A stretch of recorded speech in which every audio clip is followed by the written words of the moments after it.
None of that. But something you forgot. See, everybody's forgotten something. You left it out. Just missed it. See? And so I can bring this out, what you've forgotten, if I ask you, who are you?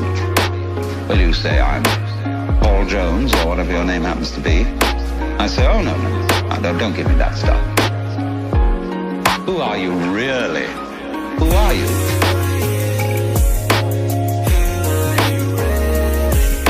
Who are you?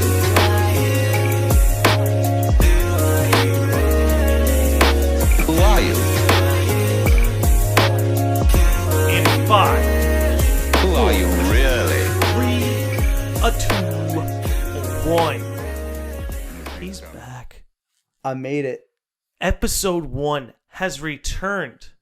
This is my third time, actually. It is, but this is your second time coming on as yourself. You're right. You were more an agent for one side of culture on your last podcast. It was a Game of Thrones debate between you and David Freeze. Indeed. You looked at it favorably. He looked at it unfavorably. If you want to look that up, I believe it's episode 33. If you're a Game of Thrones fan, you'll like it. But we're not here to talk about We're not here to talk about Game of Thrones. We're not here to talk about Game of Thrones. What we actually were just talking about before we started rolling was the Popeyes chicken sandwich. Now, we got to this because we were bringing up my boy Trill Guapo, his wife Megumi Mays, who was also on the podcast. Good episode, worth checking out.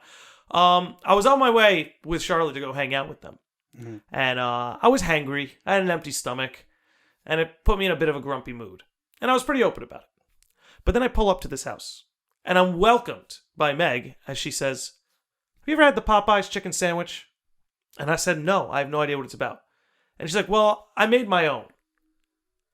And my jaw dropped. And this was the most delicious fucking sandwich I've ever eaten. At least top 5. So I kind of understand what all this chicken sandwich craze is about. But then you enlightened me. No, the craze for the chicken sandwich got way too real because someone died over the chicken sandwich. There was someone who was in line for this Popeyes chicken sandwich, and they cut the line. And because they cut the line, someone else started arguing with them, and within 15 seconds, they got stabbed. And to that I say, I will never understand the craze for the chicken sandwich, because I can't understand wanting something so badly.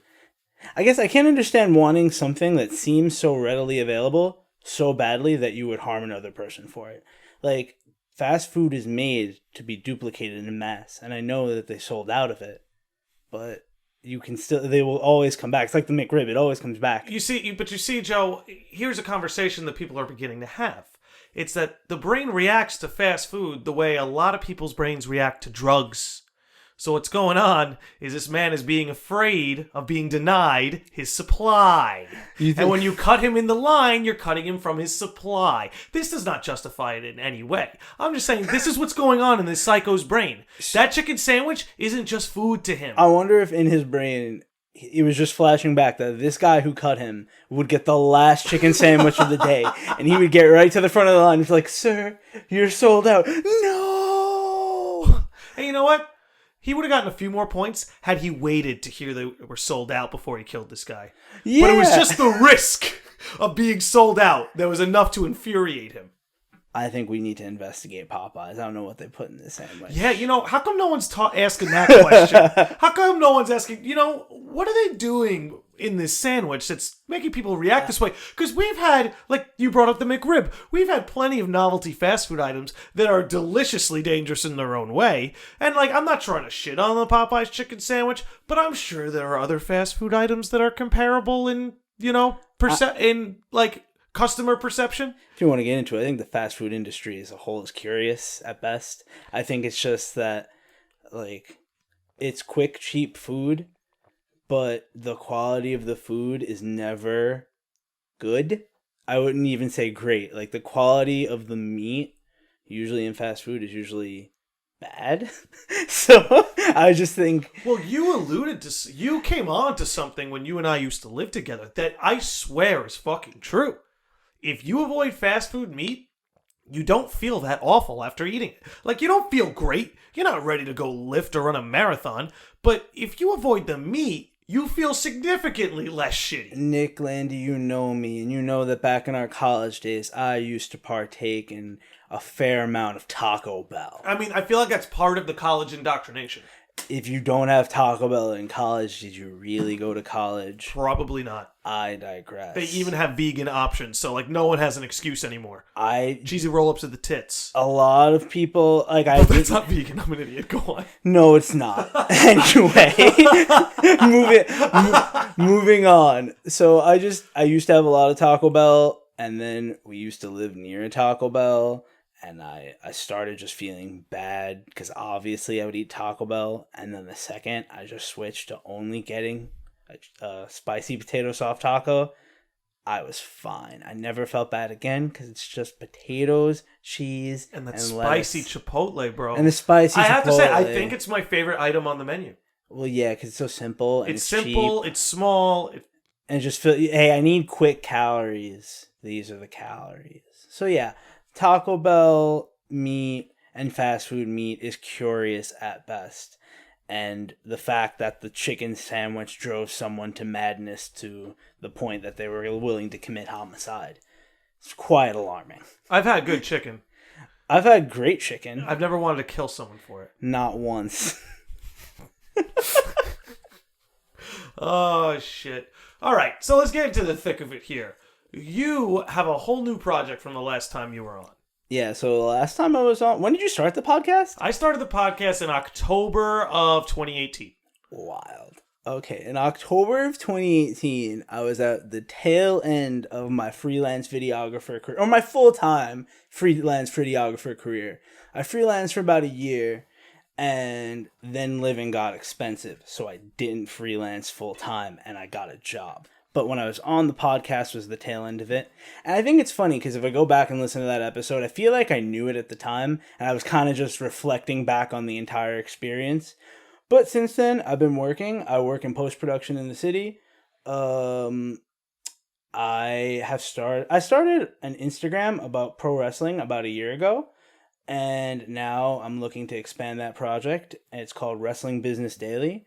And yeah, we got a website launching soon. We got a YouTube channel, and we're up to 1,011 followers. So it's been a good year. I'm willing to talk. Let's talk about it. Yeah. Hell yeah! So the thick of your content so far has been on Instagram. That's where those 1,011 followers are. Yeah. At Wrestling Business Daily, no dots. Yeah, at Wrestling Business Daily on Instagram. So I started as wrestling.business a year ago, and since then had a rebrand in the middle of it because I just thought it was more better fit. I think so too. Yeah. No, I do think it's a better fit. So, yeah, I mean, the real story behind me starting the page. So, I don't know if you remember, I flew to Chicago when we were living together, and I went on a trip with one of my friends. So, why I went was there was a show called All in Chicago. So, the significance of that show is that it was the largest independent pro wrestling event in the United States. Ever? I want to say in like decades. I want to say like 30 years. I'm gonna give a fair estimate of 30 years. I'll look into it. Keep going. That big of a crowd, but the significance is so basically WWE has been a monopoly over pro wrestling, or pretty much monopoly since 2001, and no other wrestling organizations were able to break through. To me, All In represents the start of, I guess, the casual fan, or the fan who doesn't just want to watch WWE. That wouldn't be the casual fan, but the fan who just doesn't want to watch WWE, noticing that there are other groups out there. So that event is one that I went to that inspired me to start writing about wrestling, just spare time hobby. So basically in December, so that event was in September of 2018. In December of that year, the same group that started All In, the Elite, for people who don't know wrestling, they were leaving the promotion I went to see a show at, and I put up a video of their farewell speech from that promotion. And that video got 74,000 views. And it got 74,000 views because I know wrestling to the point where, hey, I knew this was an important thing. I knew who to send it to put it up, to know where the attention would get to that video.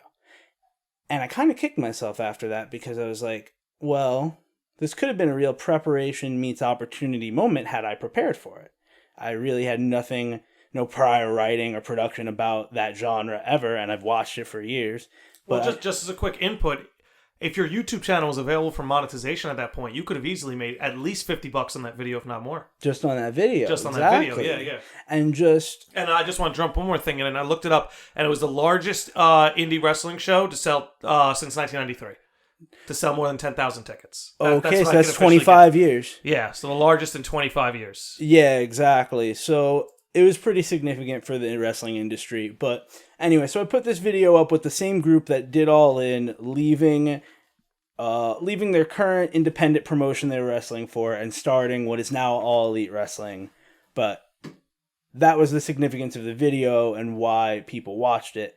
What that made me think was that I need to, if this opportunity were to ever come, I need to be prepared for it. Mm-hmm. So my way of doing that was, hey, what can I do in one day to just start putting my input about this thing I enjoy out there?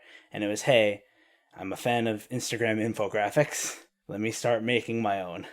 Who was your infographic inspiration? Was there any particular accounts that showed you what a good medium this is for getting information across? Yeah, a close friend showed me an account called @GetJoeMoneyRight, and that's Joe as my name, but it's someone who started an account called Get Joe Money Right. It's really just Joe from the Shadow Realm. He's advertising for himself. Shadow Joe. No, but this person's account is very good, and I would say my account's almost an homage to what he did, but I'm just very niche for wrestling. He's about how to make money, how to invest money, and mine is about the business behind professional wrestling. Well, you're tracking the numbers. You're tracking the numbers of professional wrestling. I have to say, I think one of my favorite things about it is wrestling's very much on the periphery for me. Uh-huh. But one of the cool things about following your page is I'm almost able to see a drive-by of what fans react positively to and what fans react negatively to based on the ratings that you're reporting. Because when, say, AEW does a show, you report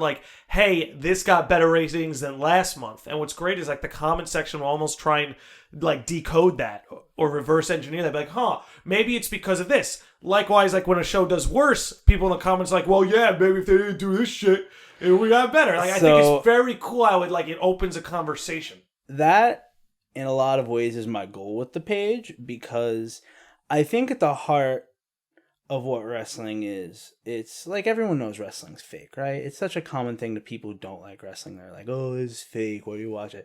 And those people are missing the point that it's, if you look past the fact that no one believes it's actual fighting, it's, hey, this is a contrived conflict. This is, hey, we're creating something, a conflict, a story to make you interested. And I feel one thing that gets across to a lot of people who wouldn't otherwise watch wrestling, when they say it's fake, it's yes, but you're watching an actor stuntman hybrid. Yeah. It's not like when Chris Hemsworth does an action film and there are stunt doubles and stunt stand-ins who do all the cool shit that makes you go, oh. Oh, yes. I mean, the actual art form of doing wrestling is harder on the body. And I feel a lot of people who don't get wrestling don't completely underestimate compared to an actor or a stunt person. A stunt person doesn't have to act, and an actor doesn't always have to do stunts. And a wrestler has to do both. And I think what's impressive is watching such, the acrobatic abilities of such large men and women. Very big, very muscular, but they're acrobatic. Yeah. The best ones, anyway, I've always felt. You know? So that's interesting. So the best ones is kind of the art of wrestling. And that... your boy Chris Jericho is a great example, by the way. Well, Chris Jericho is someone who is athletic and a great storyteller. He's a savant of wrestling. But a legendary wrestler is Andre the Giant, who might not have... He was athletic for a 500-pound person, but his draw was not his athleticism. His draw was being a larger-than-life person character. So that, to me, is when you talk about the business of wrestling, hey, do athletic matches attract a higher rating, or do big person matches attract a higher rating? Is it about the characters? Is it about the... That's what I try and analyze on my page and hope to in the future. Well, I think that proves that there's always... the audience can have variables, you know? Mm-hmm. You don't have to be there for the acrobatics. You could be there for the theatrics, Mm-hmm. you know? And maybe you're there for both. But who do you think are some of the best wrestlers who harnessed both the athletic and the theatric elements of wrestling? I think Chris Jericho today is the best. Like, I wouldn't say he's the best in ring, but he's great in ring, and he tells the best stories. So he's the best hybrid. I would say, and that's why he's the AEW champion. That's why they're promoting him as the top guy, is because he... And also, I think one thing you have to understand is that in wrestling, name recognition is important. It's like... I can argue The Rock is the greatest wrestler of all time because he brought the most notoriety to pro wrestling that, hey, guys like John Cena and Batista now are accepted in Hollywood because The Rock was a wrestler, and now it's okay for wrestlers to be actors and be in the most monetized things of the year, like Marvel movies. So, but The Rock was not the best in ring at all. Not even close. I think so Jericho kind of has all three of those, of that he's the biggest name. He's probably one of the biggest well-known names, athletic and promos. Same time, the brand of WWE means more to business than any individual wrestler at all. And that's an aspect of it. Whereas wrestling used to be a pure star power business of, is Stone Cold wrestling? Is Hulk Hogan wrestling? Now, it is the show, it is the package, it is the brand of the promotion that is almost as over as any act on the show. So let me ask you something. What do you say to those disgruntled wrestling fans who are feeling like the WWE has gone stale, at the very least in its storytelling? I would think that if you're someone who watched wrestling in the 90s, that you've realized already that WWE is a kid's product now and is marketed toward children, and there are big events that are still the classic WWE you grew up with, but not every week. You're not going to watch every week. And then if you really enjoy the art form of it, there is your genre of wrestling out there on the internet. There is hardcore wrestling, there is high-flying wrestling, there's everything out there. You just have to, and it's easy to look for now. But I would say that WWE, you have to understand that they're always going to be a kid's product until they're forced to change with the numbers. Well, let me ask you something. What do you think that marketing to children can be argued to be the smartest business plan because it creates a legacy consumer? You know what I'm saying? In a lot of ways. And not only that, just think about the different revenue streams, right? Your live events business, the parents have to buy tickets too. Yeah. You know, if Sally and Billy want to see the show, it's not like mom and dad are just going to let them go. So mom and dad got to buy the ticket. Yeah, now at the same point, that does make it harder because you're almost marketing to mom and dad as much as you are to Sally and Billy, and you have to serve both masters. But how do you also serve somebody in between that, say, ticket somebody who's maybe in our age demographic, who wants to go to the show and just like fucking yell and get hyped? I think there's a way to do it, and I think one way, okay, it's like movies, right? Movies will try and throw special effects at you to almost hide the stories from you sometimes. I would say there are some big budget action films that do so much CGI. Oh yeah.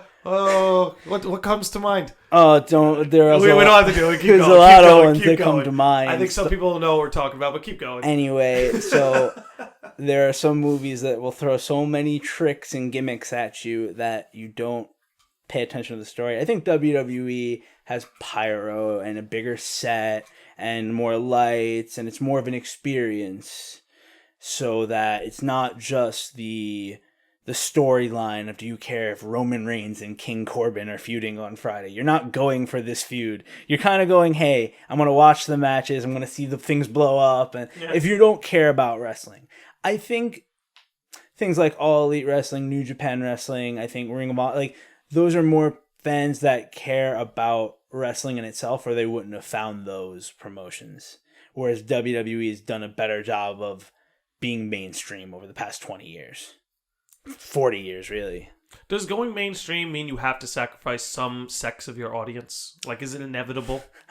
I think so, because I think that's what mainstream was, and I think mainstream is going away, and here's what I mean by that. So I think The end of the monoculture. the end of the monoculture is completely what I'm talking about, in that.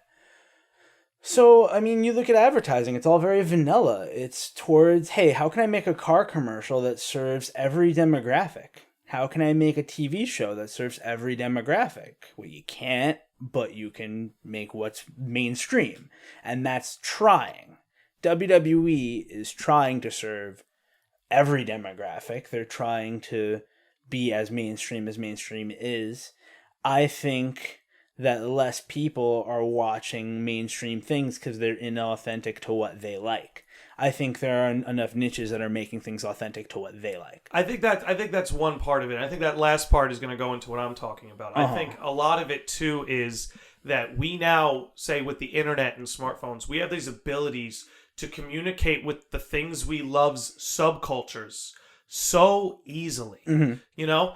But let's think about a time before there were computers, right? Before there was even internet, before there was consumer computers, home computers. And let's take Star Wars: The Return of the Jedi just came out. Cool. It's what everyone's talking about. If you want to be part of the conversation, Rise of Skywalker? No, I'm talking about Return of the Jedi in the okay. 80s. We're talking about the 80s. Okay, I was confused. Yeah, gotcha. So let's pretend it's the 80s. Okay. Return of the Jedi just came out. You're walking into high school, and it's just what everybody's talking about. Cool. If you want to be part of the conversation, you got to know, and you got to go see Star Wars. Because you know what? Maybe you like that TV show that's on at 1 a.m. that, you know, is one of your favorites, but not everybody's watching that. And there's really no one to talk to about it. Yeah. So, what do? You go see Star Wars, because you want to be part of the conversation. But right now, I don't have to go see the new Star Wars, because if I want to talk about The Legend of Zelda, all I got to do is get my phone. Yeah. Go to Reddit. Go to Discord. You know, the people who want to talk about the stuff I love are so much more available to me. Yeah. And I think that's part of it. I'm not saying everybody works this way, but I do think sometimes the drive to go see mainstream things is to be in the in. Like, everybody wanted to see Endgame, right? That's something that slapped. That's something everybody wanted to go see. Yeah. And there's people who don't see a lot of Marvel movies who went to go see that. I think those things are the closest things we have to mainstream. So it's like Disney, the Super Bowl, the news. I'm trying to think of mainstream things definitively, like Disney, the Super Bowl, and the news. Disney owns like 2/3 of those things. Yikes. Oh, what do you say at the end of the Super Bowl? I'm going to Disney. Oh, God. Yeah. Oh, God. Oh, God. Yeah, I think Disney does mainstream. I mean, this is so random, I'm going to bring this up, but Baby Yoda had more impressions in December 2019 than every single Democratic national candidate combined. And I was just like, that is the attention of society right now, is we are so immersed in our entertainment or whatever our, like... What are we looking for? Why do we give Baby Yoda the attention? Maybe it's like pure, like maybe it's like it can't be corrupted by these things I don't like about the rest of society. Yes, but have you seen the whole show? No, not at all. So you can't. I just know about the impressions thing, and to me, even though without seeing the show, I know about Baby Yoda. I know that everyone is like Googling and memeing him still to this point, and the show came out in early December, and I just think that speaks to Disney's ability. Like, they can make old or baby or whatever IP they want. Like, Baby Yoda is just one example. But here's my thing. I'm going to jump in. I think you can only, and correct me if you think I'm wrong, I think you can only accredit Disney the ability to give that a platform. I think the people who figured this out are Dave Filoni, Jon Favreau, and George Lucas, three of the main people who have had a say in that project. Because the part of Lucasfilm and Disney that's making the movies isn't having nearly the same success. And I think Rise of Skywalker hasn't grossed $1 billion yet. As of January, 12th? You know what that makes me think of? How, What's like, that? If you hear that venture capital funds, when they invest in startups, that they will invest in like 10 to 20 different startups in a sector, and 18 of them can fail, but as long as two succeed, then they'll make up for the losses of the other 18. And I feel like Disney has that kind of a opportunity with media that they control. Because they're so big. Yeah, they could put out 20 different Star Wars shows, and as long as 2 of them are the most popular thing in the internet, then as long as they get one Baby Yoda... But I guess Disney. what I was trying to say before is when you accrediting Disney the ability to know what works in the mainstream, I don't think you could give that to them just based on what you said, because they have the ability to take 20 shots at the dartboard. They're bound to hit it twice. Doesn't mean they're good at darts.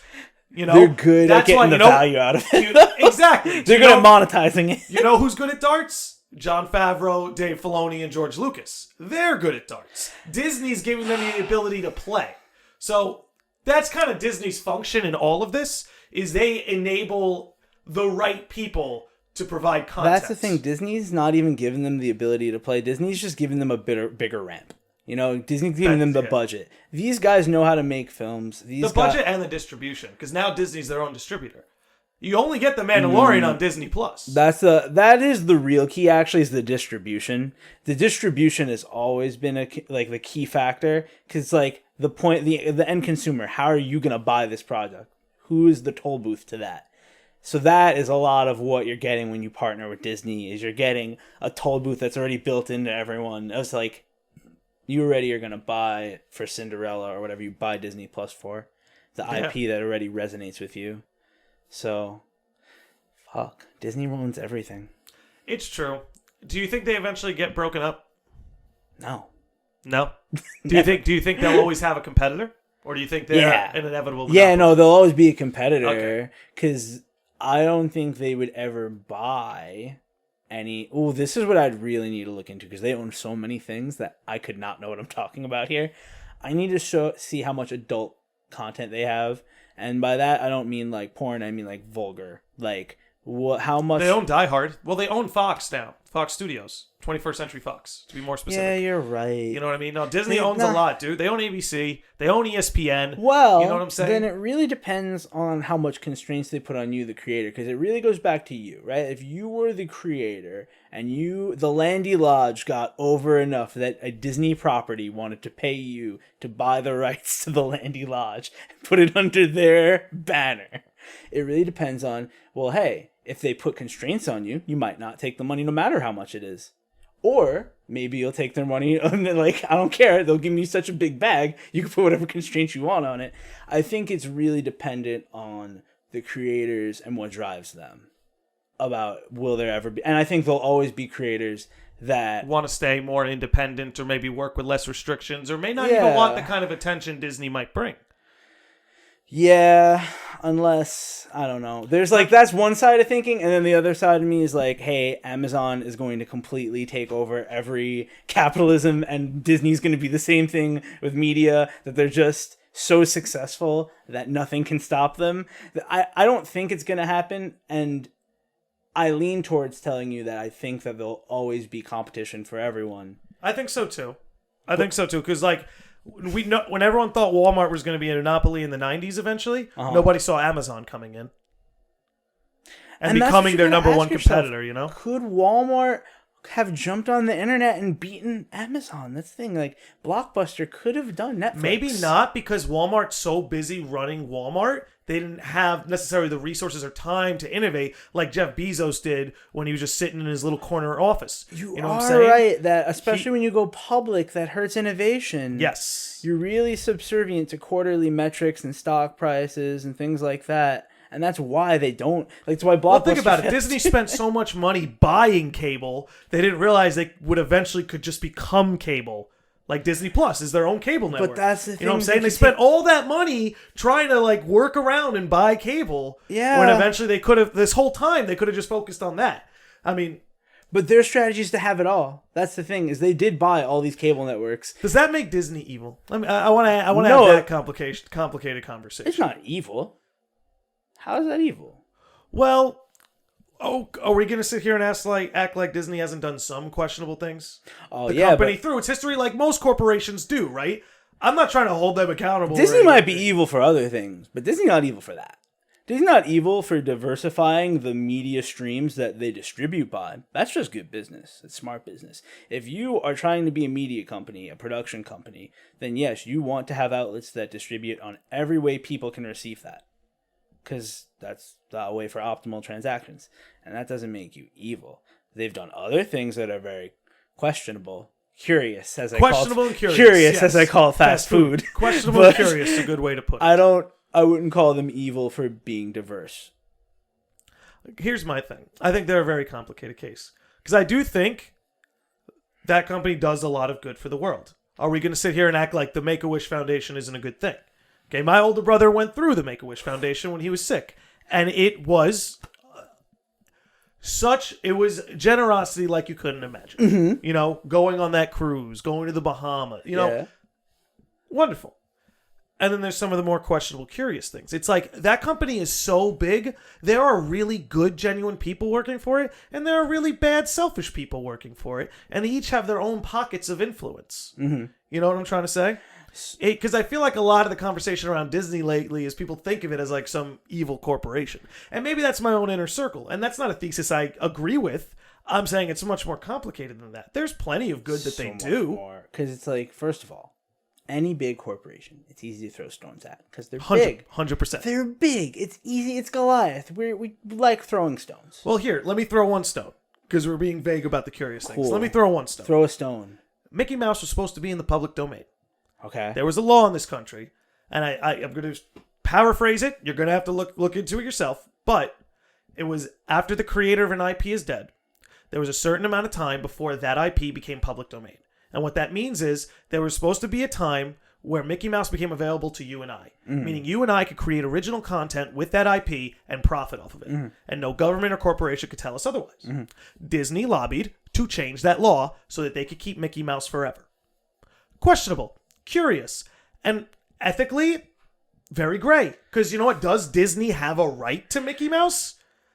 I think we can present the argument, and I think it would take a long time to go through it, but I think the argument that presents is, do you own an idea? Can you own an idea? How long can you?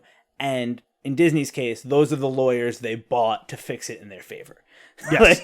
Lawyers and lobbyists. Yeah. So it's like, at this point, it's decided the country has laws that have answered that for us. You can own an idea and lobby to own it in perpetuity if you want. You have to continue to lobby and buy the IP, and there are plenty of cases we can find where companies losing IP for that they had for 30 years and then they forgot to renew it. So it's not like they're immune to losing it. At the same time, it's like, okay, are you entitled to all of the ideas from 75 years ago forever? Because that's what it means to have Mickey Mouse. Even though the person who had those ideas is dead?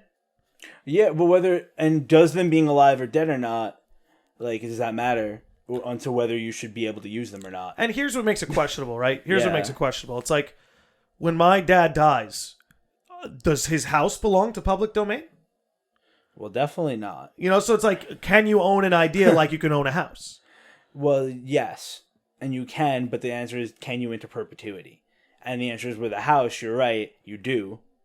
So why is an idea different if it's property? You know, maybe it should be passed down to a person, right? It's like maybe one of Walt's children should have inherited like Mickey Mouse as their IP. And if they wanted to take it upon themselves to go to Viacom and give them Mickey Mouse. Well, I feel like that is kind of how it is, though. It's like the holding company is Disney. So if you think about it. But I guess what I'm saying is maybe it's not a corporation's right to get that IP.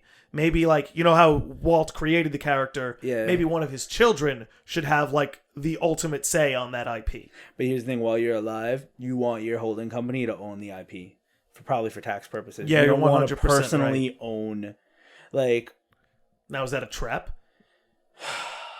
That's the thing. It is and it isn't. And that's why this is so It's complicated. This is IP. We're getting deep in bloody complicated. We're getting deep in intellectual property. Well, this is why. This is why. Like, I don't like the overall thesis that like Disney is just some evil corporation.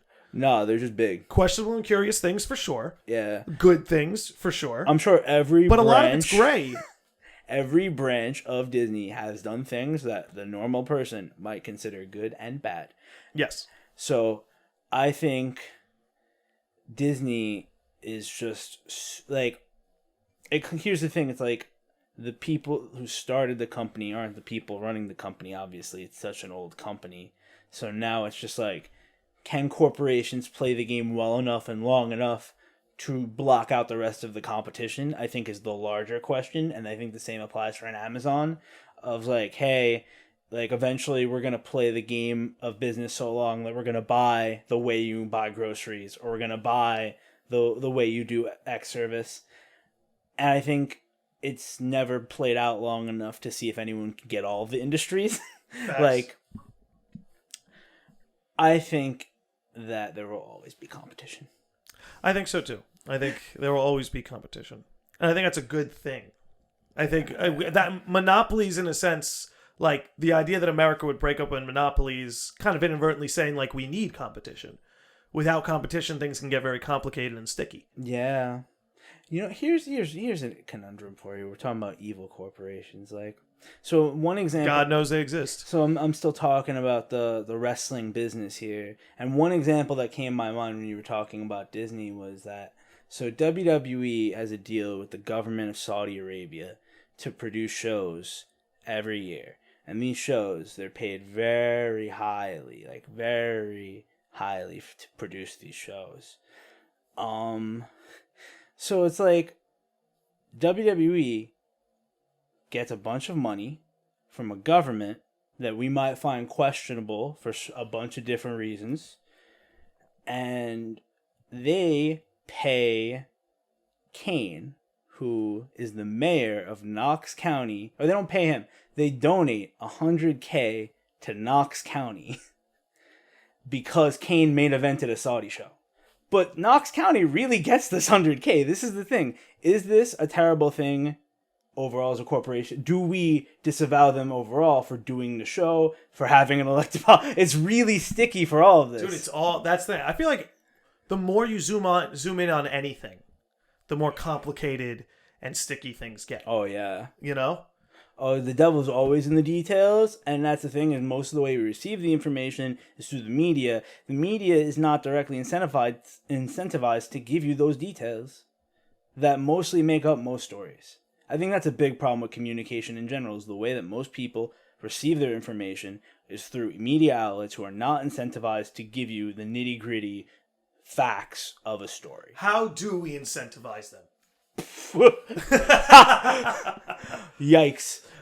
You can, but with your dollar, if that's the first step. Yeah. With your attention. With your attention. It doesn't cost, like, look, cable's included in my rent, right? It doesn't cost me anything to have this cable box, but I'm not going to give them my eye. In a way, I'm not going to give them my ear. It's like, it is a way. Well, that's why your eye is on the back of the dollar bill at the top of the pyramid. It's the same thing. Your attention and your money are kind of the same thing. It is a ledger of value. And you can give your attention, which will then create money for the media outlets you click on. Just for example, to explain how that funnel works, if you and I sat here and we watch CNN, right? It doesn't cost us anything to watch it, right? But when the ratings come in and they see there were more eyes on their channel, they get more money for ads. It's crazy because, first of all, it actually does cost us something to watch it because we got to pay the cable provider. Well, I guess all I'm trying to say is, like, in my unique example, I don't pay anything for this cable. Got you. You know, but my landlord's nice enough to provide it. Got you. So I got what you're saying, that the gateway to access of it for you is free, and they're still getting paid based on the rating which is your attention. Yes. By giving them your attention, they're able to leverage your attention to advertisers to make more money. So, like, CNN doesn't need you to spend money on them directly. They don't need that. They just want your attention. Yes. And that's why they're trying to convince you the world's fucking ending every day. Yeah, because that's the story that might get you to, the world's ending. I got to keep watching CNN. I got to keep an eye on this. So make sure the world doesn't end while I'm, like, going to do my laundry or something. Yeah. And that's the thing is, like, you can even tell if you want to know whether you want to support. But this thing, television is flooded with what I'd call, like, legacy advertisers, like Budweiser, Geico. And it's like, you can tell who you want to support on TV by who's advertising on them. If you see a company you don't want to support, and watching that show is helping the company that you don't want to support when you see it. And that's why I try to tell people, like, you're voting every day. Yeah, you cast votes every day. What are your decisions? Yes. Yeah. Every day, almost every minute. But if you pay attention to but this is the other thing. It's just like, it's such a problem because I can give you the solution of, like, hey, you should just support the media outlets that you feel are, like, giving you, are doing the research and presenting you details and the headlines. At the same point, a lot of people you should just be like, hey, CNN is the news. Or like, you had left news, right news, you had 1 or 2 channels. There are so many options here, and people are so busy that it's like, you have to put effort into even finding these things. Otherwise, you're just going to go to what's familiar and what you know. And that's the whole battle, is how do any one of these media companies become your go-to? Well, I think it's getting harder and harder because it's decentralizing in a way. It's like, I don't know about you, but for me, and I know this is the case for a lot of people I've spoken to, you're not necessarily going to a media outlet anymore. You're going to a journalist you trust, a pundit you trust. Mm-hmm. You know, like if you follow Abby Martin, mm-hmm. you know, you're going to Abby Martin. You don't care where Abby Martin's reporting the news. Yeah. Whether it's RT or fucking NBC or Joe Rogan's podcast. You don't care where she's talking, but you want to hear her talk. Well, it's interesting because some of the best ones do both, right? Like Abby Martin's a unique case where she self-distributes and she's distributed. Yes. And she was distributed by RT for years, mm-hmm. and now she's distributed by other South American channels. And it's like, that's, I think, the game. It's how it's becoming more niche, right? Is that the best ones both report themselves and have their little network of reporters, maybe, who is their frame of view, and they become the New York Times of that view. And I guess what I'm trying to say is, at least with news, I feel like individuals are becoming bigger than the collectives. I think, yeah, well, okay, Joe Rogan is a very great example of how what you're saying is right. I don't even think he's news. I don't think that's fair. I don't want to categorize him as news. Okay. Rogan's not news. He's not, but people get their news from him. That's what I'm saying. He's not, but I think that's because people say, like, you know, people like Abby Martin go on there. Uh-huh. Or, you know, people like, what's his name? Kyle something. He was on there recently. Or even Bernie Sanders goes on there. Fuck it. Even Alex Jones goes on there. You know, these news personalities. Guests, yeah. Sargon of Akkad, too. These media personalities are going on there and speaking. And in that sense, you could consider them news. But I guess what I'm trying to say is, when they're on, it's not about the Joe Rogan experience. It's about that individual. Mm-hmm. You know? That's what makes Joe Rogan popular. Yes. Is because he's your gateway to cool people. Yes. And that's the thing, is like, he's the news, but he's not always the news of politics. Or he's sometimes the news of fitness. He's the news of MMA. Well, I think Joey Diaz's podcast name is the best. The Church of What's Happening Now. Yeah. So, you know, it's kind of like that. I think that the individual has the potential to become bigger than the collective because it becomes more authentic to you. Well, I guess what I'm trying to present to you is, would you agree with me when I'm saying we're reaching an age where the individual, people are becoming more loyal to the individual than they are the collective? I think it's true in some cases, and in some cases it isn't. Well, where do you think it's trending? Which direction do you think we're being? It's definitely trending more toward the individual. Yeah, right? that's all I'm trying to argue. It's 100% trending more toward the individual because the collective is what we had before. Yes. Because of the distribution of it. Because it's like what individuals were hot in the 80s, the ones that were made stars by the collectives. Mm-hmm. Like when did Alex Trebek start Jeopardy? Like the host of Jeopardy is a big name. But I'm just saying, like, the host of Jeopardy is like a very relatable person to you because you see him every night. He greets you at 6:00. Yes. That's a real thing. And now I guess the difference is that the individual does have the ability to do it themselves. It's like Alex Trebek doesn't need Jeopardy to be Alex Trebek. Mm-hmm. He could have a game show in his garage and stream it on YouTube, and you're still beholden to the channel. Like the cable company equivalent now would be YouTube, and you're still beholden to someone. You're not completely decentralized, I guess, but you have more of an ability now, and that is why it's trending towards the individual. And I think individuals are easier to trust than collectives. You know what I'm trying to say? It's like CNN's always going to have a multitude of motivations playing their hand at what gets shown to you and what doesn't. Whereas an individual is less complicated than that. Not that an individual can't be complicated.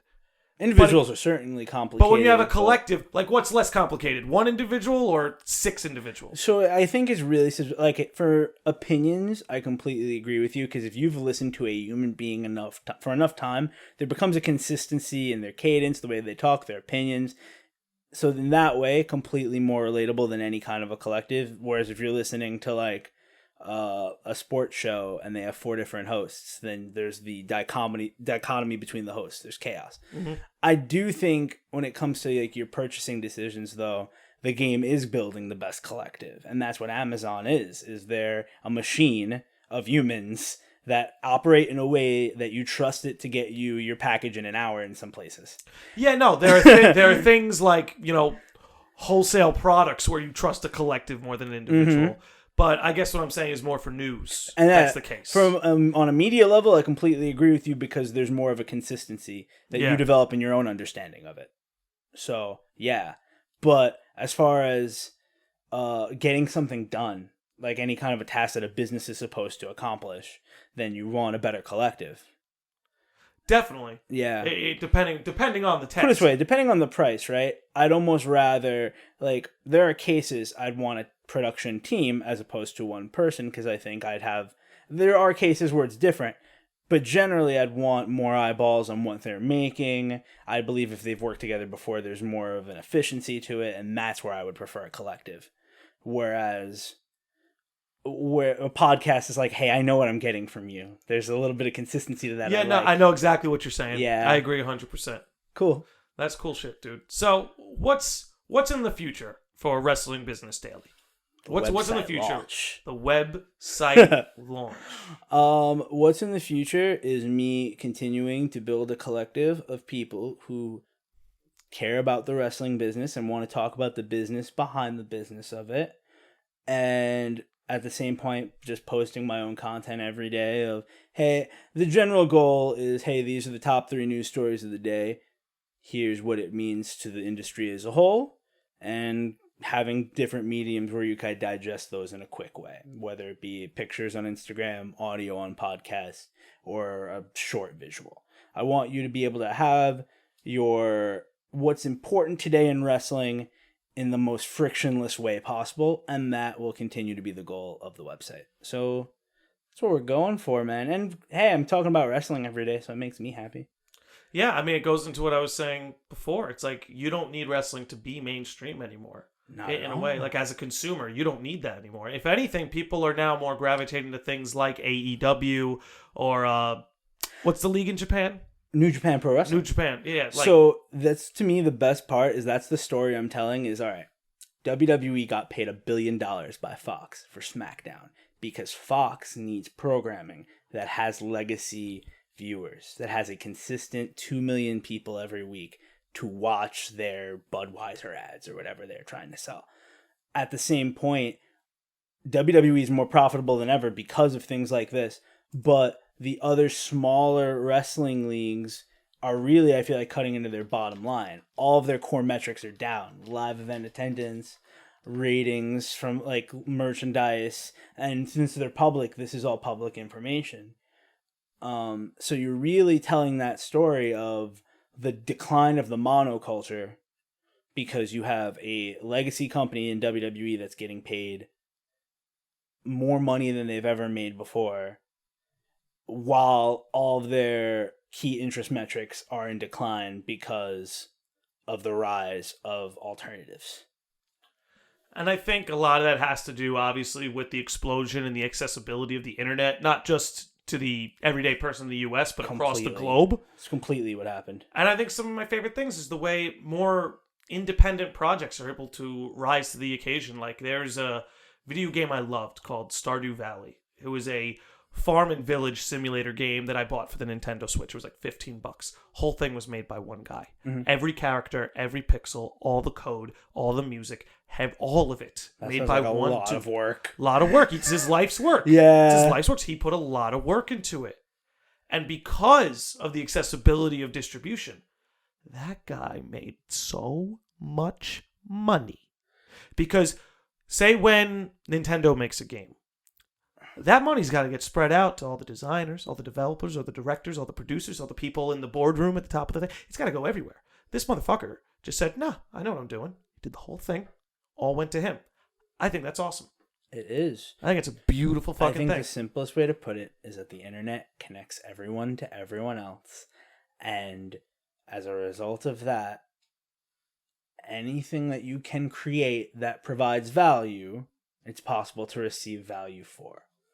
So we were talking about earlier, just wanted to look this up real quick.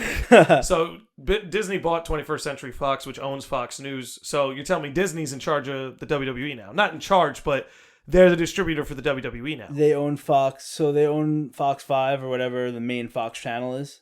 Yeah. Because I know they didn't buy Fox And this is News, what I mean, yeah. where like corporations get sticky and shit. Is Yeah. like they own ABC News and they own Fox News, but those are two completely different worldviews that are being presented by one corporation. Wait, they don't. I don't think they bought Fox News. No, check it. They bought 21st Century Fox. I just looked it up. One of the assets owned by 21st Century Fox is Fox News.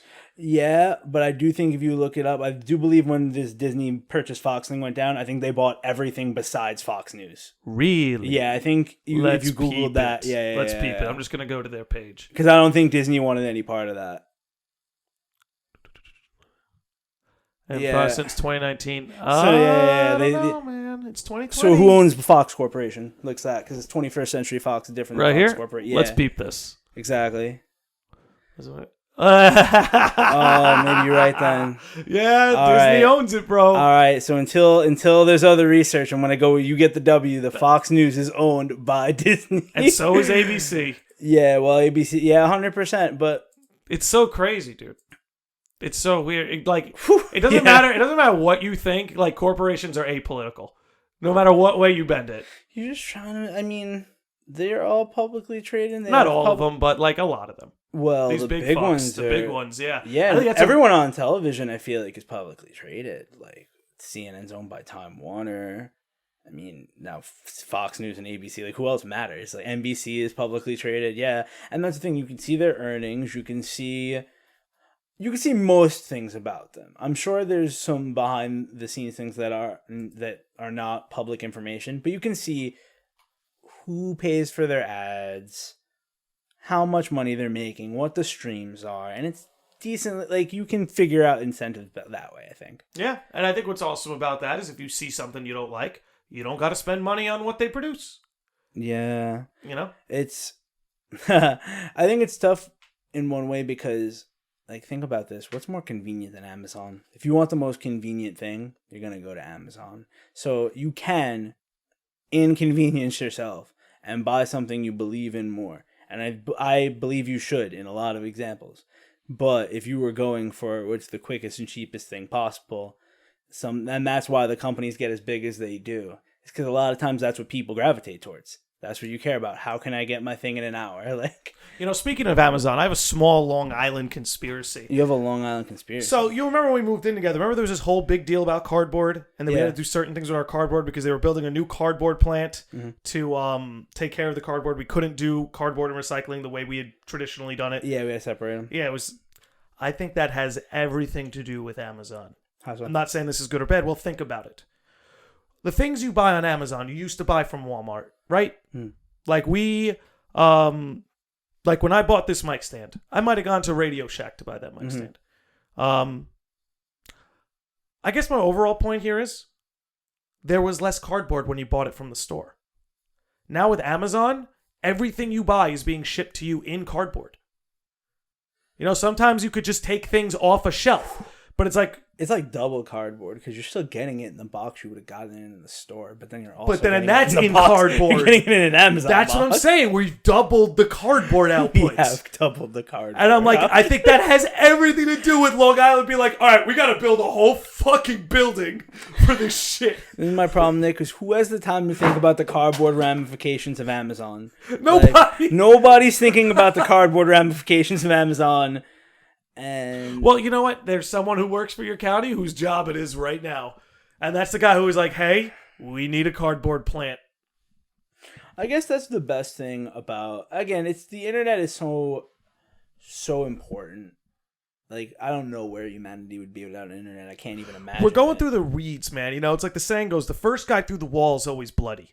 Right? I really think the internet is a good thing. I think it's a miracle. It's our salvation. I think it's a in my opinion. miracle. Oh, I think it's like... But, like, it's causing a lot of fucking problems right now. But I think that's where that saying applies. The first ones through the wall are always bloody. That's the problem, bro. It's not I don't think it's causing the problems. I think it's revealing the problems that were there that we just didn't talk about. Yo, 100%. 100%, you're right. People still had these problems. It's just that, yeah, Weinstein was Weinstein before the internet. Yeah, it's just now we're like, wait, and who was in on it? Yeah. What? No way. I thought they were good, though. And when you see that every day, it's really tough to deal with. You know what's shocking, dude, is you can go to the FBI website right now and read, unclassified documents. They're just available to you on the internet. Bro, what the fuck did you have to do before the internet to see that? You gotta like call them probably. What did you have to do? But now it's right there.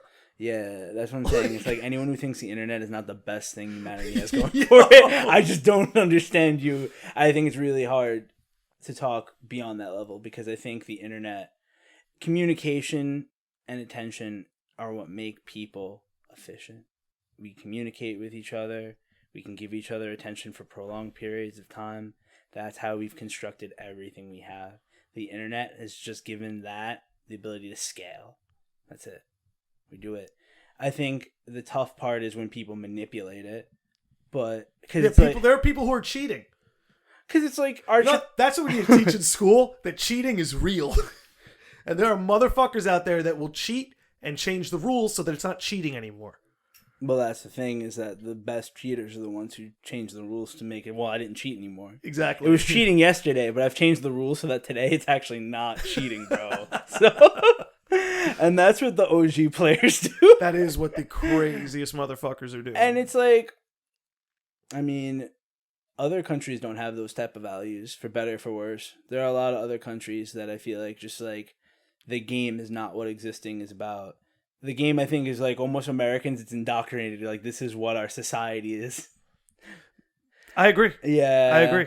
I just think that for better or for worse, this is what we are. I think there's a lot of better we could all rejoice in. And then I think the worst we just work on every day.